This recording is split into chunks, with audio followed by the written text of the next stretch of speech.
ये प्रोग्राम दिया आपको। इसमें क्या बताया गया है, आपका जो भी रोल नंबर है, तो मान लीजिए मेरा रोल नंबर है 11213114,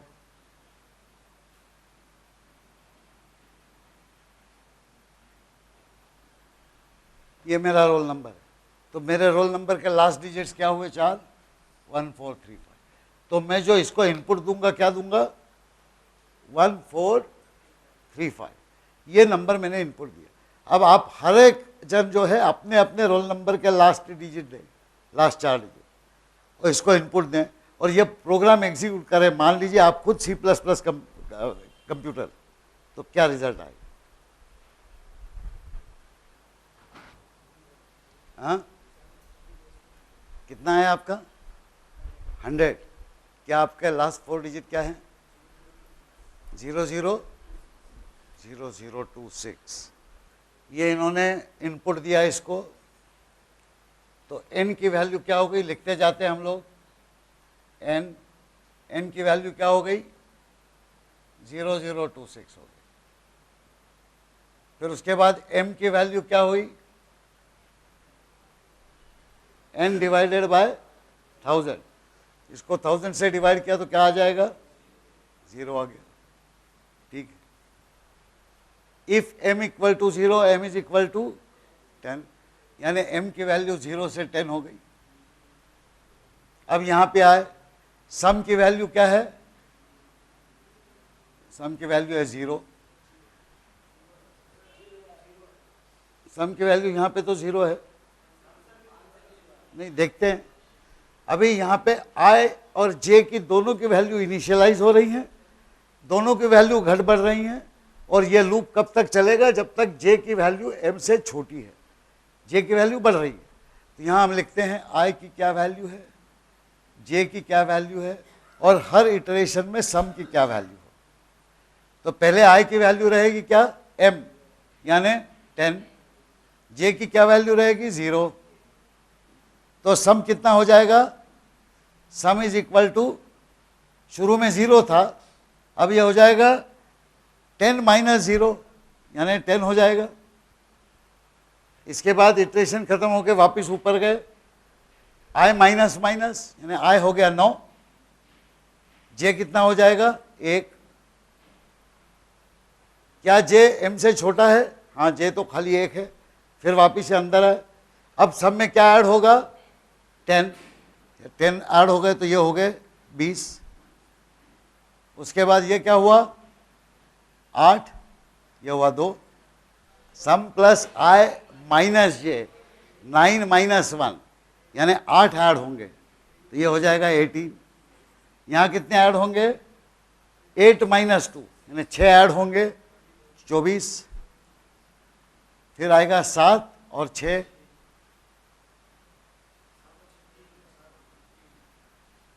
7 में से 6 गया 1, और सॉरी 7 और 3, तो 4 ऐड होंगे, ये 28 हो जाएगा। उसके बाद 6 और 5, 4, इसमें 2 ऐड होंगे, 30 हो जाएगा। फिर 5 और 5, 0 ऐड होगा, ये 30 ही रहेगा। फिर 4 और 6, माइनस 2 ऐड होंगे, 28 हो जाएगा। फिर 24 होगा, फिर 18 होगा, फिर 10 होगा, और रुक जाएगा। लेस देन m किया है, तो आखिरी जो वैल्यू है वो j की वैल्यू जो है 10 नहीं होगी, ये 7 होगी, 8 होगी, 9 होगी, लेकिन 10 नहीं होगी, क्योंकि लेस देन m में निकल जाता। ठीक है। अब ये तो हुआ जब m था 10। अब आप बताइए कि m कुछ भी हो, क्या रिजल्ट होगा, देख लेते हैं एक बार एग्जीक्यूट करके। मान लीजिए कोई रोल नंबर जो है 2148 है मान लीजिए, तो n की वैल्यू क्या हो जाएगी, 2148। m की वैल्यू क्या होगी 2। तो ये लूप कब तक चलेगा 0 और 1 के लिए चलेगा खाली। सम रहेगी पहले 0, i हो जाएगा 0, नहीं i हो जाएगा 2, j हो जाएगा 0। तो यहाँ पे sum is equal to sum plus i minus j में क्या हो जाएगी सम 2 हो जाएगी। फिर उसके बाद में ये जो है ये 1 होगा, ये 1 होगा, 1 माइनस 1 कुछ 0 ही ऐड हुआ तो ये 2 ही रही सम, ठीक है। और बाद में ख़त्म हो गया काम, ये 2 आ गई। आप कुछ भी कोशिश कर लें आपको पता चलेगा कि जो भी m की वैल्यू है वही वैल्यू आउटपुट आएगी। और अगर इस प्रोग्राम को मैंने यहाँ लेस देन इक्वल टू कर दिया 0 हो जाएगी, कोई भी इनपुट हो। लेकिन ये जो इस छोटे से सवाल में भी आप में से एक ने कहा 100, किसी ने कहा 10, किसी ने कहा 0, और फिर बाद में सबको चमक गया कि नहीं भी जो भी m है m वैल्यू आ रही। वो इसलिए कि ये जो सम है i माइनस जे ये निगेट कर रहे हैं एक दूसरे, i बढ़ रहा है j घट रहा है। तो प्रोग्राम में स्टेटमेंट लिखे इनको इस तरह से सोचने की कोशिश कीजिए कि क्या कोई कॉम्प्लीमेंट्री कैलकुलेशन हो रहा है। लेकिन अगर ऐसा सवाल आया, मान लीजिए आपका m 0 भी रहे, n 0 भी रहे और 10 भी करना पड़े, तो फटाफट 10 तक कैलकुलेशन कर लेना चाहिए। ये 0 1 2 3 4 5 6 7 8 9 इस तरह से वैल्यूज लिखते जाएं और बिना गलती किए जोड़ घटा करते जाएं, you will get the correct answer. Now do you agree that there was a similar question in mid sem? लेकिन वो आप सबके सब सही नहीं कर पाए होंगे पहले टाइम में, कर पाए थे क्या? नहीं। तो कहाँ गलती किए थे? अब बताइए कि कहाँ गलती किए होंगे आप। आपने बाद में फिर सही सवाल भी उत्तर भी देख लिया, तो गलती कहाँ हुई थी बताइए।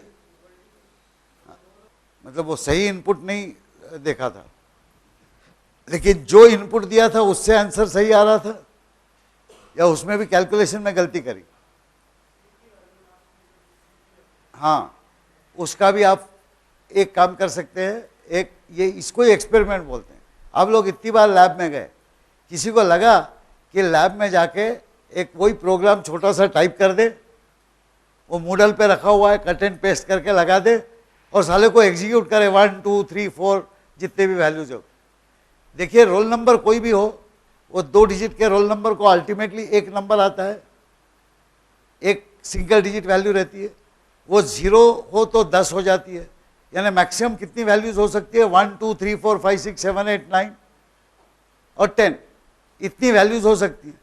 इन सब वैल्यूज के लिए उस प्रोग्राम का उत्तर क्या क्या आएगा या प्रोग्राम करके नहीं बना सकते। जो भी प्रोग्राम है उसको ऊपर के हिस्से हटा दीजिए कि रोल नंबर का लास्ट डिजिट इनपुट करे, फिर उसके बाद में उसको ये डिवाइड करे, मॉड्यूलो ले। आपको ये पता चल गया कि फाइनली जो लूप एग्जीक्यूट होने वाला है वो बिटवीन 1 और 10 होने वाला है। तो वहां तक आने के बाद में एक फॉर स्टेटमेंट डाल दें, for n equal to 0, n less than equal to n equal to 1, n less than equal to 10, n plus plus, और पूरा का पूरा प्रोग्राम जो है उतनी बार एग्जीक्यूट करवा ले, उतने आउटपुट आ जाएंगे आपके। तो आपको फॉर्मूला मिल गया। फिर उसको आप कंपेयर कर सकते हैं कि भाई n की 5 है तो इसकी वैल्यू भी 5 आ रही है, n की 6 है तो इसकी भी 6 आ रही है, यानी जो भी n है वही आ रहा है आउटपुट, जैसे इस प्रोग्राम में। अब ये एक्सपेरिमेंट करने की क्यों आपको नहीं सूझती है कभी? प्रोग्राम दिया हुआ है, प्रोग्राम को कट पेस्ट कर ले, लैब में जाते हैं आप, लैब में उसको एंटर कर दें, गरज पड़े तो नहीं तो कट पेस्ट करके कर दे और एग्जीक्यूट करें। लेकिन आप समझ गए तरीका कि ये प्रोग्राम में 10 अलग अलग तरीके के आउटपुट आ सकते हैं depending upon what is that digit. So can you not right a for statement and let the computer find out what are the 10 possible things. जब हम पेपर करेक्ट कर रहे थे तो करेक्ट करने वालों को कैसे सही उत्तर पता चले? वो कि हर बार आपका रोल नंबर इनपुट करके कैलकुलेट करेंगे। तो क्या करते थे, आपके रोल नंबर के लास्ट 2 डिजिट ले लिए तो उससे वो सिंगल डिजिट क्या आता है वो पता कर लेते, और फिर उस डिजिट के लिए हमने एक टेबल दे रखा था, अगर ये डिजिट है तो ये आउटपुट, ये डिजिट है तो ये आउटपुट, ये डिजिट है तो ये आउटपुट, उसको करके आप करेक्ट कर सकते। लेकिन ये आपको निकालने के लिए आप इस तरह का एक्सपेरिमेंट भी कर सकते हैं। है ना, ठीक। अच्छा, अभी एक और सवाल लेता हूँ।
We need to calculate the cost of laying tiles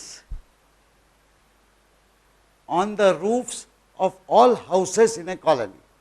colony में मकान बने, मकान के ऊपर छत है और छत के ऊपर कवेलो फिट करना है, टाइल्स लगाना, ताकि बरसात अंदर नहीं आए। अब ऐसे कई घर हैं, एक घर, दूसरा घर, तीसरा घर, हर घर छोटा बड़ा हो सकता है। ये दिया गया है कि सब घर जो है वो ग्राउंड फ्लोर के ही घर है, मतलब उसके ऊपर मंजिले वंजिले नहीं।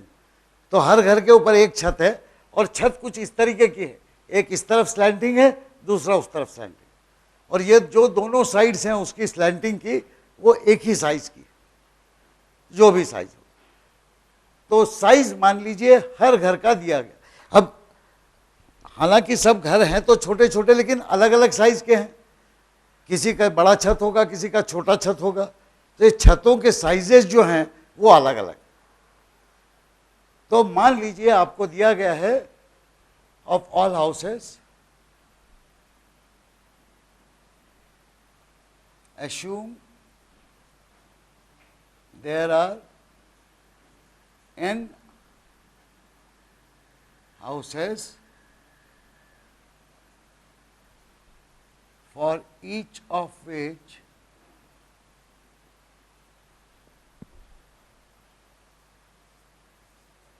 there are 2 rows of size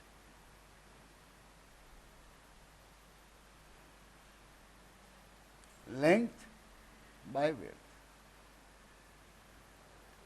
तो ये डायग्राम दिया गया है, इसमें ये लेंथ है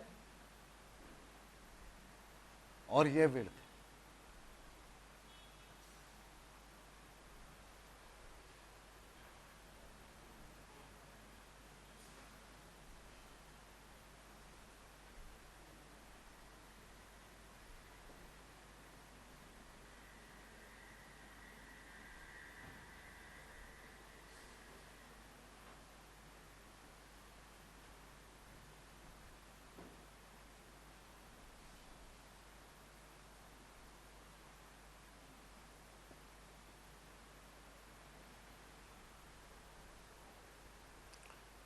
टाइल्स की कीमत जो है P रुपीज़ पर स्क्वायर मीटर, एक स्क्वायर मीटर में टाइल लगाना है तो P रुपीज़ लगेंगे। P वैल्यू जो है इनपुट हो जाएगी।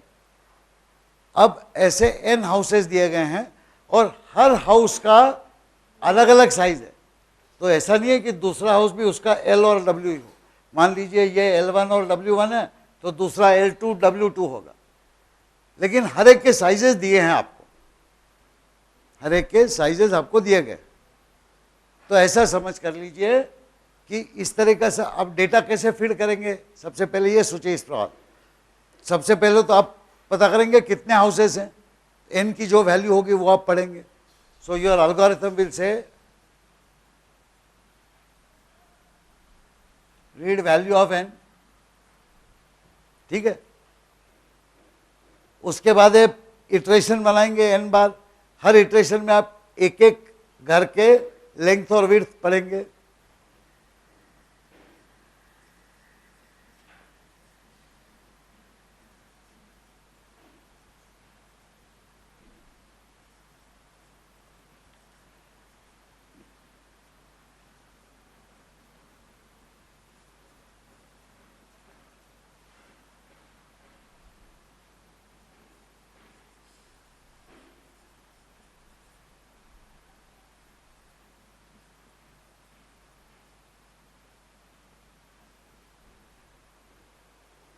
n बार आप कोई इटरेशन सेट करेंगे, हर इटरेशन में वो लेंथ और विड्थ घर की लेंगे आप, उसके कैलकुलेट करेंगे कॉस्ट, कितने स्क्वायर मीटर एरिया है, वो मल्टीप्लाइड बाय p, इतने रुपए कॉस्ट हो जाएगी उसकी। कहीं तो भी रखना पड़ेगा आप उसको याद, या तो सम में जोड़ें और बाद में जैसे ही ये इटरेशन खत्म हो जाएगा प्रिंट कर दें। ये सब एक्सप्लेनेशन एग्जाम में नहीं दिया जाएगा। किसी भी परीक्षा में कोई भी सवाल आपको देगा तो मान लीजिए कोई एक्चुअल बिजनेसमैन है, उसको कैलकुलेट करना है कि भाई ये पूरी टाइल्स लगाने मुझे इस कॉलोनी में, आप कंप्यूटर प्रोग्रामर हो, आप मुझे कॉस्ट निकाल के बताओ। तो वो आपको ये नहीं बोलेगा कि इटरेशन बनाओ, ऐसा करो। आपको तय करना है डेटा क्या लेना है। आपको उसे पूछना है भाई कितने घर है, 250। अच्छा, हर घर का लंबाई और चौड़ाई रूफ की कहाँ दी गई है, तो आपको एक नोटबुक पकड़ा देगा कि भाई मेरा असिस्टेंट जाके मेजरमेंट करके लाया था, ये नोटबुक है। तो नोटबुक में क्या लिखा रहेगा, घर नंबर 1 लेंथ इतनी विड्थ इतनी, घर नंबर 2 लेंथ इतनी विड्थ इतनी। ऐसा उसके पास डेटा रहेगा। वो डेटा कोई आर्टिफिशियली जनरेट नहीं होता ऐसे प्रॉब्लम्स में, रियल लाइफ से आता है कहीं से, और रियल लाइफ से कहीं से तो भी लिख के जाएगा। तो वो आपको सोचना है, उसके बाद आपको तय करना है कि आप किस तरह से डेटा पढ़ेंगे। क्या आप टाइप करेंगे डेटा, अगर 250 घर हैं और आप पूरे 250 आपने नंबर टाइप कर लिए और उसके बाद कॉस्ट कुछ आ गई 150 करोड़ रुपए, तो बोलेगा कि भाई आपके प्रोग्राम में गलत है। फिर आप प्रोग्राम पढ़ेंगे, अरे बोले ये मल्टीप्लिकेशन कहीं तो भी 100 से गुणा हो गया, जबरदस्त गलत हुआ। तो आप उसको प्रोग्राम को एक लाइन करेक्ट करेंगे, फिर से कंपाइल करेंगे, फिर से रन करेंगे। लेकिन इस बार फिर से 250 नंबर आप फिर से एंटर करेंगे, 250 भी नहीं 250 पेयर। और ऐसी 3 बार आपने गलती करी तो गलती करेक्ट करने में 1 मिनट और डेटा फीड करने में आधा घंटा। क्या वो सही तरीका होगा? तो कंप्यूटर का इस्तेमाल आप किस तरह से करेंगे? So this is the case where you will say that the data is large and therefore I will not type it directly on terminal, but I will prepare some text file containing the data and read from that. तो ये हम पहले हमारे assumptions में हम लिखेंगे, हमारे assumption में हम ये लिखेंगे कि ये जो डेटा इतना बड़ा जो दिया गया है उसको एक फाइल में लिखा जाएगा। मान लीजिए 250 घर हैं, फिर उसके बाद में उसकी लेंथ एंड विड्थ जो है वो लेंथ मान लीजिए 5.5 मीटर्स है और एक घर की विड्थ जो है 2.8 मीटर्स। दूसरा घर है उसकी 5.8 मीटर्स लेंथ है, 3 मीटर्स विड्थ है। तीसरा घर है उसकी 6 मीटर लेंथ है, 2.8 मीटर्स विड्थ है। चौथा घर है उसकी 5 मीटर्स लेंथ है और 3 मीटर्स विड्थ है। इस तरह से आप डेटा बनाएंगे फाइल में, और इस पूरी फाइल को नाम दे देंगे आप कुछ भी, जैसे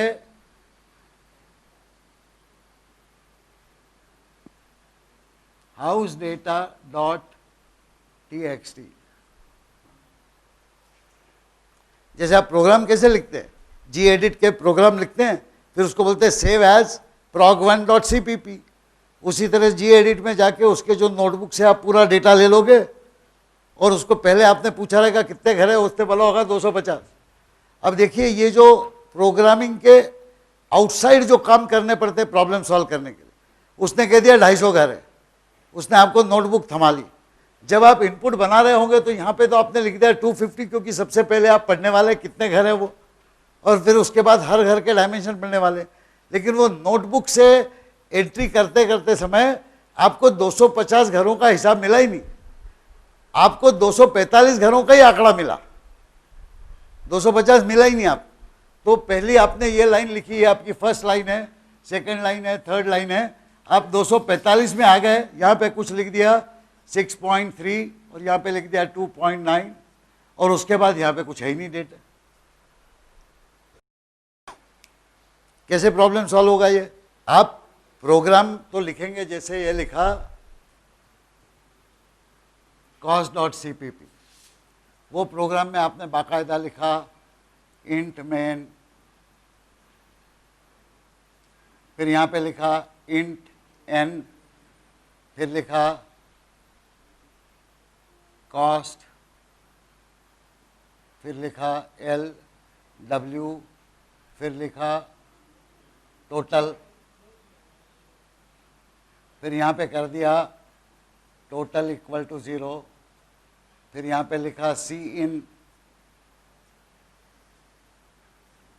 गिव नंबर ऑफ हाउसेस,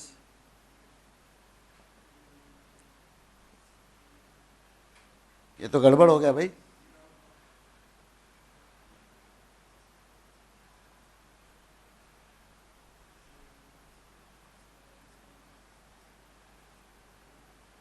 अब याद आया कि आपको एक फॉर लूप बनाना है, तो उसके लिए आपको एक आई लगेगा या जे लगेगा या के लगेगा, तो यहाँ पे के लिखना पड़ेगा, भूल गए उसे हम।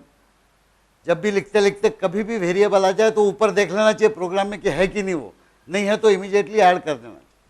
फिर उसके बाद for k equal to 1 semicolon, k less than equal to n semicolon, k plus plus. अभी यहाँ पे आप लिखेंगे cin greater greater l greater greater डब्ल्यू, ओके। उसके बाद आप क्या लिखेंगे, cost is equal to l multiplied by डब्ल्यू, बस मल्टीप्लाइड बाय पी। कहाँ से आया? तो रीड करना चाहिए, तो यहाँ पे कहाँ पे रीड होगा ये? तो कहीं तो भी आप सी इन ग्रेटर ग्रेटर पी करना पड़ेगा।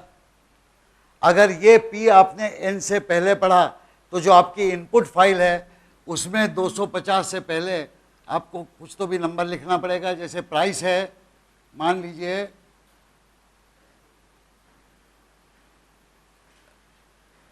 30 रुपीज़ 50 पैसे पी, तो वो पहले लिखनी पड़ेगी क्योंकि आप पहले पढ़ रहे हैं। जिस ऑर्डर में आप इनपुट पढ़ेंगे उसी ऑर्डर में आप फाइल में भी डेटा अरेंज करना चाहिए आपको, क्योंकि उसी ऑर्डर में लाइनें पढ़ी जाएंगी।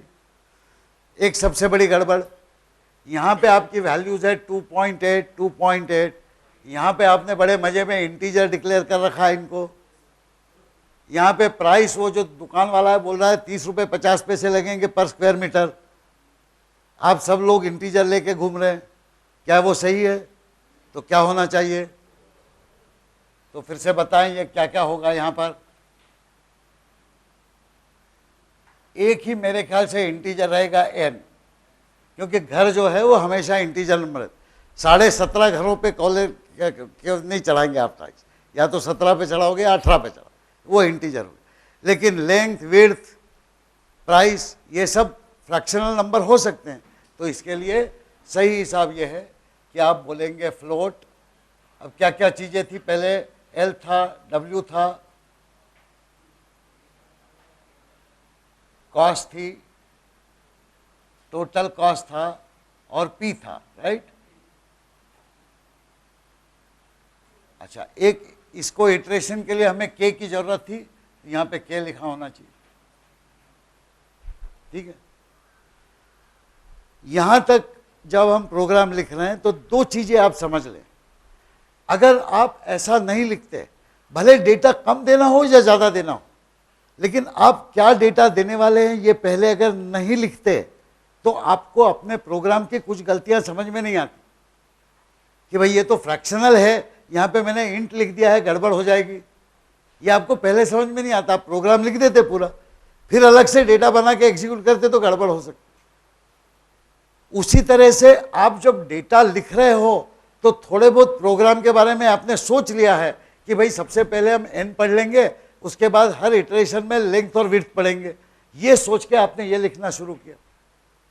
तो जब भी आप प्रोग्राम लिखें, जहां भी इनपुट प्रोसेस करना हो कोई, तो हमेशा ये याद रखें कि कभी भी खाली प्रोग्राम लिख दिया ऐसा नहीं करना। आप प्रोग्राम के बारे में सोचें, प्रोग्राम लिखते जाए, डेटा भी लिखते जाए। You should write data also, in what fashion you will give the data, and invariably you will find out a very good algorithm automatic that you want to do it like this is the data you will read. If you make a mistake here like int and float, the moment you see this you will realize, okay, otherwise you will not understand. So whether you have to type the data later or whether you have to use input redirection to read from a file is immaterial. Whenever large amount of data is to be processed, to be read as input, then you should always, while writing the program, prepare a sample data. किस order में आप data पढ़ेंगे, क्या क्या values कब कैसी होंगी, तो प्रोग्राम भी आपका सही लिखा जाएगा। और जो आपने डेटा लिखा है that will become the sample structure for input file. ठीक है, तो यहां तक आ गए, तो ये कॉस्ट आ गई। फिर उसके बाद में total is equal to total plus cost. ये मेरा इटरेशन खत्म हो गया यहाँ पे। और अगर मैं यहाँ पे सी आउट कर दूं,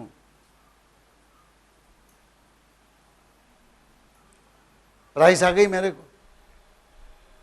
देखिए कितना गलती कर रहे थे, उसने हमें प्रॉब्लम दिया कि भाई कितनी कॉस्ट आएगी, मैं सब कैलकुलेट करके बता रहा हूँ। उसने उतने टाइल मंगवा लिए और सबके आधे आधे घर पे टाइल लग गए, तो उसकी तो पिटाई कर देंगे लोग। तो यहाँ 2 से गुणा करना नहीं भूलना चाहिए।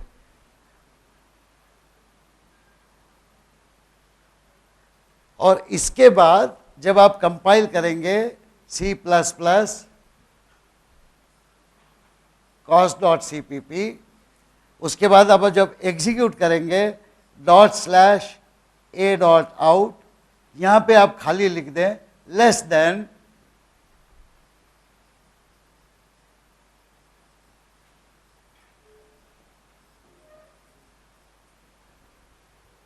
ये एक तरीका है कंप्यूटर को बोलने का कि भाई आप नॉर्मली जब एग्जीक्यूट करोगे मेरा .a.out, तो मैं डेटा दूंगा, टाइप करूंगा, इनपुट जो भी सी इन स्टेटमेंट होंगे मैं टर्मिनल पे टाइप करूंगा।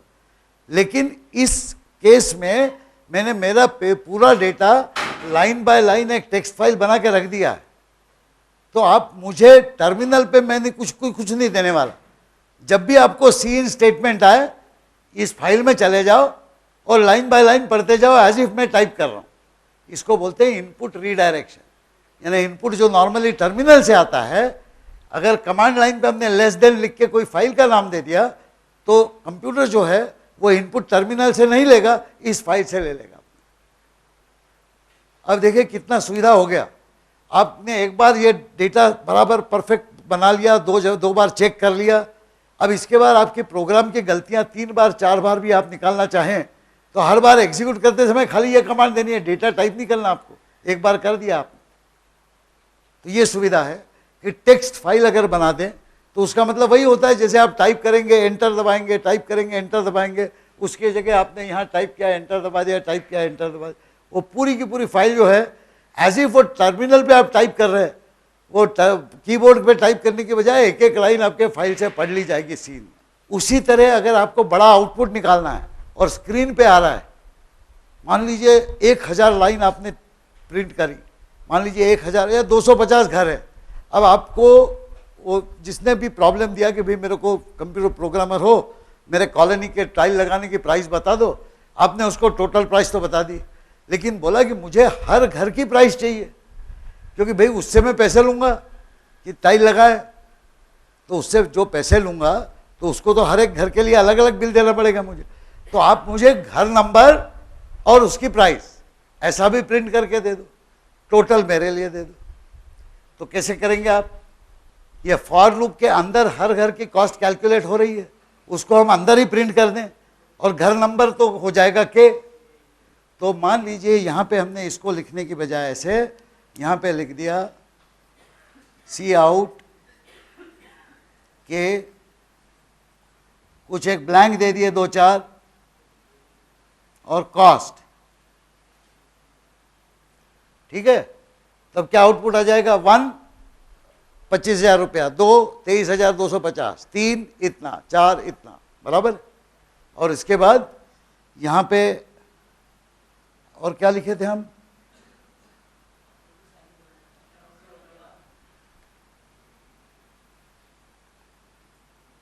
बस इतना ही करना था ना इस लूप में तो, और बाद में हमने टोटल कॉस्ट लिख दी थी, ठीक है। अब ये आप सोचिए, ये प्रोग्राम आपने रन किया, आपको पूरे 250 हाउसेस की कॉस्ट आ गई। कहां पे आई? स्क्रीन पे आई।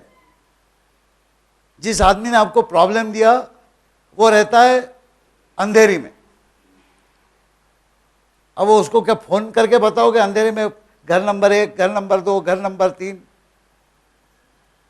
आपको उसने पूछा कि भाई मेरी प्राइसेस क्या है, तो बोले चलो लैब में शाम को 8 बजे से 10 बजे तक वहां पे बताऊंगा, वो भी गलत है। तो इस तरह के जो डेटा प्रोसेसिंग प्रॉब्लम होते हैं, जो आउटपुट जो है खाली स्क्रीन पे आने से कुछ मतलब नहीं रहता, वो आउटपुट हमें परसिस्टेंट स्टेट में कहीं तो भी चाहिए जिसको छाप छूप के हम लोग बता सकें। तो उसके लिए हमें जैसे इनपुट फाइल से हमने डेटा पढ़ा, वैसे हमें ऐसी कोई सुविधा चाहिए कि स्क्रीन पे जो आउटपुट आ रहा है वो स्क्रीन पे आने की जगह एक टेक्स्ट फाइल में चला जाए।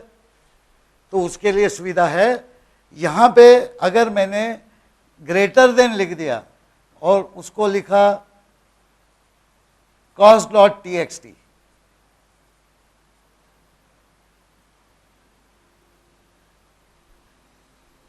कोई सा भी नाम दे दें। ग्रेटर देन का मतलब है आउटपुट को फाइल में डालो, लेस देन का मतलब है इनपुट को फाइल से ले लो। तो हमें कुछ प्रोग्राम में चेंज करने की जरूरत नहीं है, सी इन और सी आउट स्टेटमेंट ही रखेंगे। लेकिन ऐसा लिख देने से जहां भी सी इन होगा वो इस फाइल से पढ़ेगा, और ऐसा लिख देने से जहां भी आउटपुट होगा वो एक फाइल ऐसी क्रिएट करेगा। जैसे हाउस डॉट टेक्स्ट तो आपने बनाई थी, अब ये कंप्यूटर खुद बनाएगा कॉस्ट डॉट टेक्स्ट, और जब प्रोग्राम एग्जीक्यूट हो जाएगा तो खाली डॉलर सिंबल आ जाएगा। अब वहां जी एडिट में जाके देख सकते हैं आप कॉस्ट डॉट टेक्स्ट क्या क्या हुई, उसको प्रिंट कर सकते हैं, छाप के उसको दे सकते हैं। कितनी सुविधा हो गई, isn't it? So think like that. You're solving real life problem will be given by someone. You are writing a program, data may be given by someone else and the results may be required somewhere else. अब आपने मान लीजिए मेरे लिए problem solve करी, तो ये तो आ गई, सबकी कॉस्ट आ गई। अब मैं आपको एक चीज बताता हूँ कि यार भैया ये तो ठीक है, कॉस्ट है, इतनी कॉस्ट मेरे को पड़ती है टाइल्स की, लेकिन मैं धंधा कर रहा हूँ, धर्मशाला तो मैंने नहीं खोल रखी, मुझे कुछ मुनाफा कमाना है, I want to make some profit. Now the cost is this much, but I want to charge the client price which is different. So now you give me the cost, you also tell me the price. The price should be more than the cost. How much more? I should make 15% profit. So the problem is modified as calculate the cost of laying tiles on the roofs, okay, of the houses in a colony, and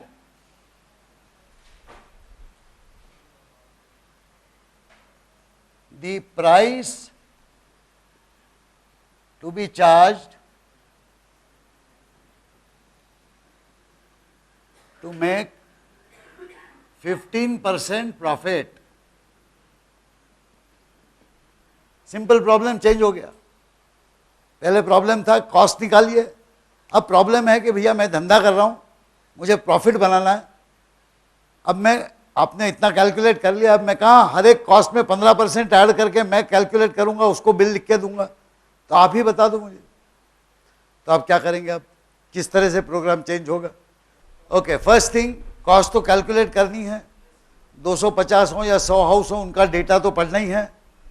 तो हमें P भी चाहिए, cost भी चाहिए, total cost भी चाहिए। अब एक और आइटम ऐड होगा, प्राइस, वो भी फ्लोट ही होना चाहिए। तो अब वो अलग स्याही से करते हैं, आपके पास स्याही का रंग नहीं होगा, लेकिन पेंसिल से ऐसा कुछ मार्क करके लिख लीजिए। चेंज जो हो रहा है, वो चेंज यहाँ पे हो रहा है, यहाँ पे प्राइस करके ऐड हो जाएगा। और यहाँ पे जो मैं कैलकुलेट कर रहा हूँ, तो यहाँ पे एक और एडिशन हो जाएगा। वो क्या हो जाएगा? Price is equal to cost, cost plus something, cost into something. 15% profit करना है मुझे, कॉस्ट प्लस कॉस्ट इनटू 15%, 55, 15/100। तो cost plus cost into 15/100।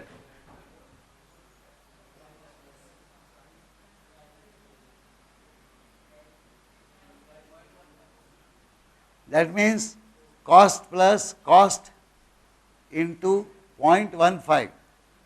Does it not mean cost into 1 plus 0.15? Does it not mean 1.15 cost? Is this not simpler?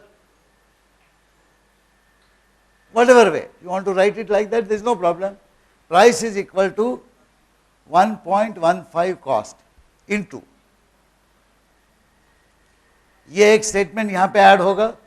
और जो print कर रहे हैं, आप घर नंबर बताएंगे, कॉस्ट बताएंगे, और उसके बाद में फिर और कुछ ब्लैंक्स देके प्राइस छाप देंगे।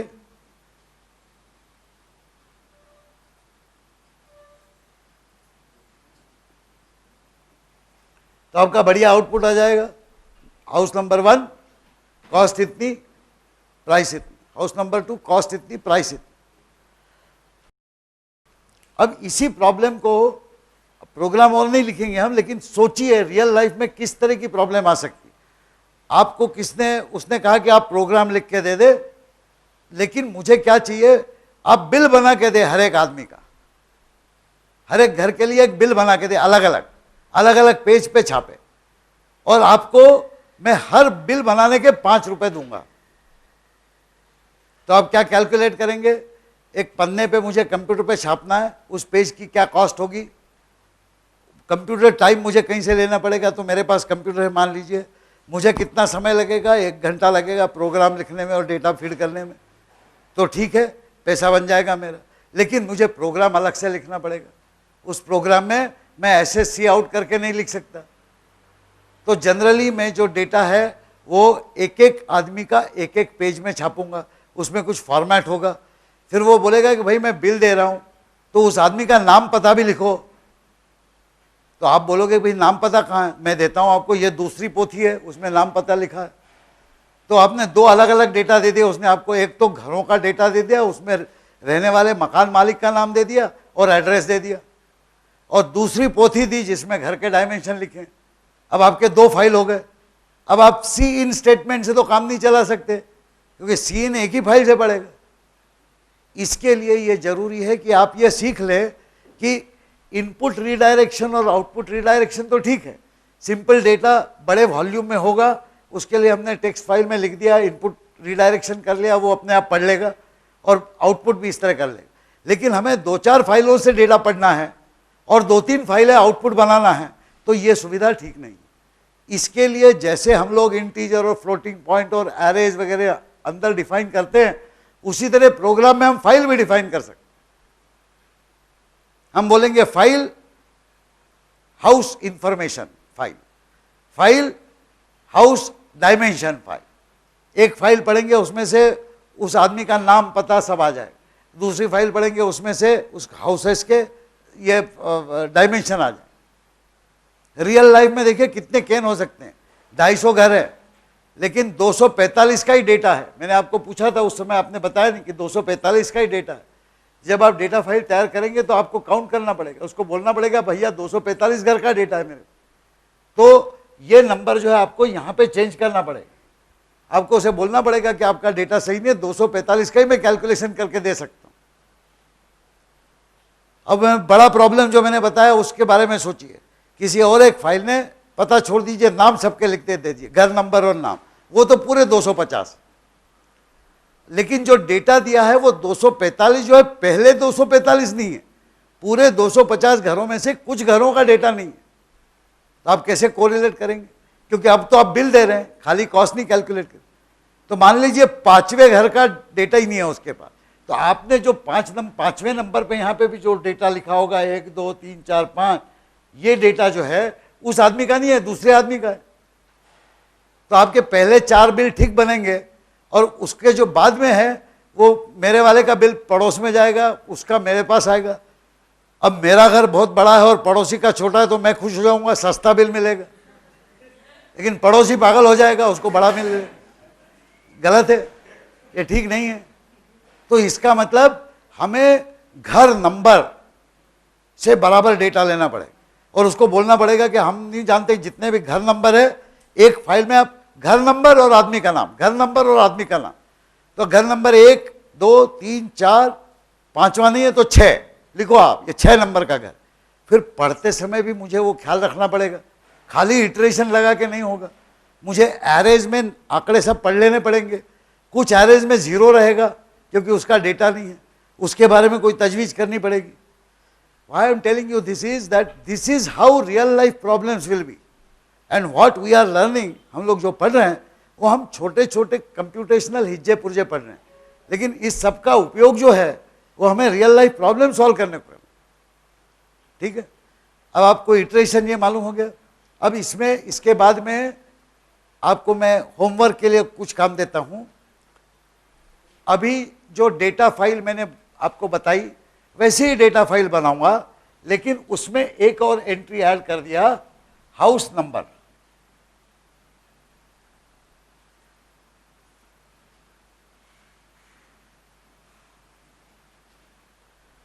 यानी पहली जो एंट्री है वो हाउस नंबर 1 की है, दूसरी एंट्री हाउस नंबर 2 की है, तीसरी एंट्री हाउस नंबर 3 की है, चौथी एंट्री हाउस नंबर 6 की है। मैंने 6 लिखा है वहां क्योंकि जो पोथी उसने दी थी उसमें लिखा था घर नंबर 6 का, ये घर नंबर 4 और 5 का डिटेल्स है ही नहीं हमारे पास, वी डोंट हैव इट। तो डेटा हमने इस तरह से बनाया, यानी जब भी आप पढ़ेंगे सी इन से तो आपको घर नंबर पहले आएगा, फिर उसके बाद लेंथ आएगी, फिर उसके बाद वेड्थ आएगी। ये डेटा आपको दिया। अब आपको प्रोग्राम क्या लिखना है, प्रॉब्लम यही सॉल्व करना है, लेकिन प्रॉब्लम किस तरह सॉल्व करना है, you have to read the data for maximum of 300 houses.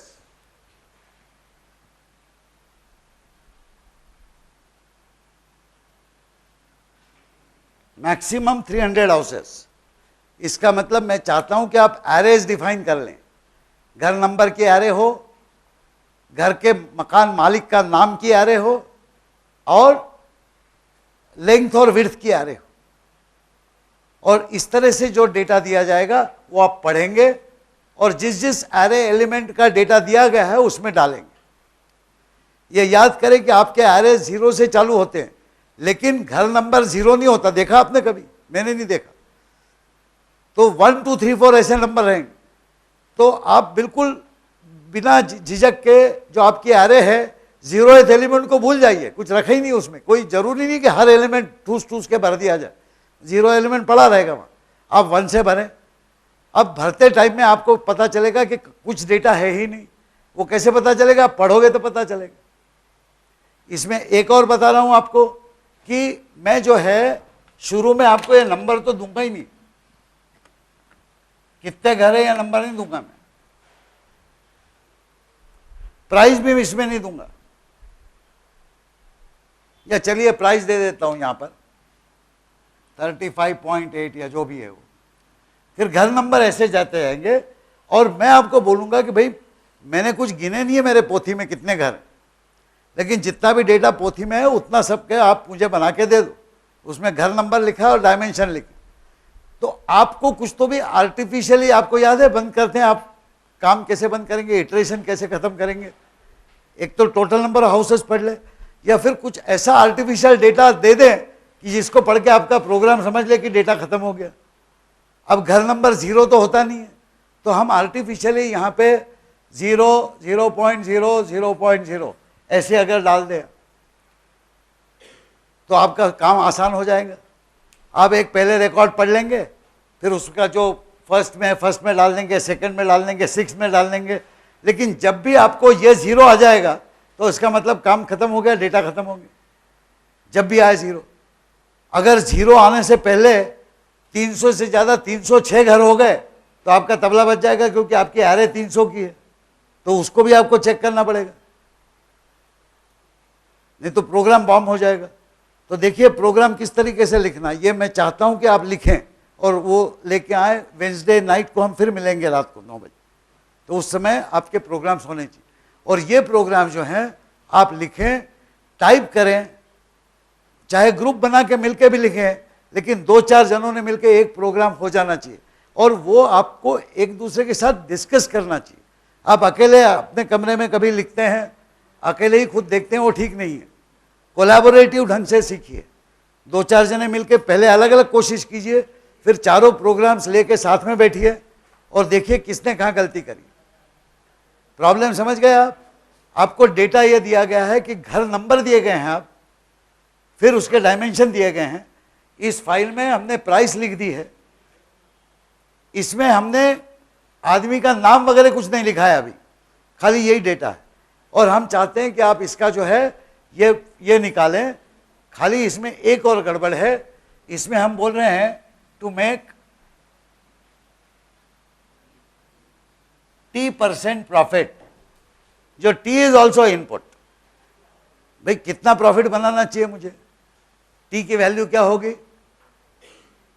कोई तो भी इनपुट देगा। इनपुट कहां से आएगा? अगर सब इनपुट में फाइल से पढ़ रहा हूं तो T भी यहीं लेना चाहिए। इससे एक और अच्छा सवाल बताता हूं आपको, T भी नहीं दिया है।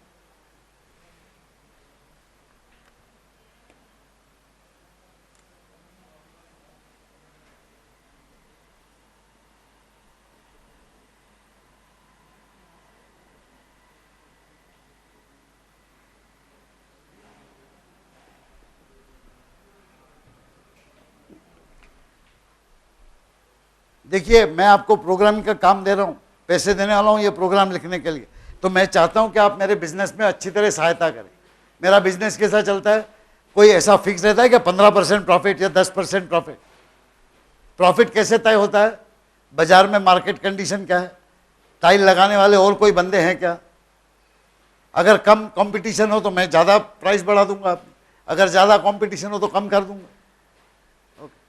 तीसरा एक और कारण होता है प्राइस बढ़ाने का, आपकी तरफ देख के मैं देख सकता हूं कि अच्छा बड़े अमीर आदमी है, कार भी है, रेफ्रिजरेटर भी है, 20% प्रॉफिट कर लो।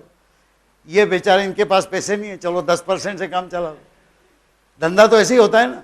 तो व्यापारी जो आपको बिजनेस के लिए बोलेगा वो क्या चाहेगा?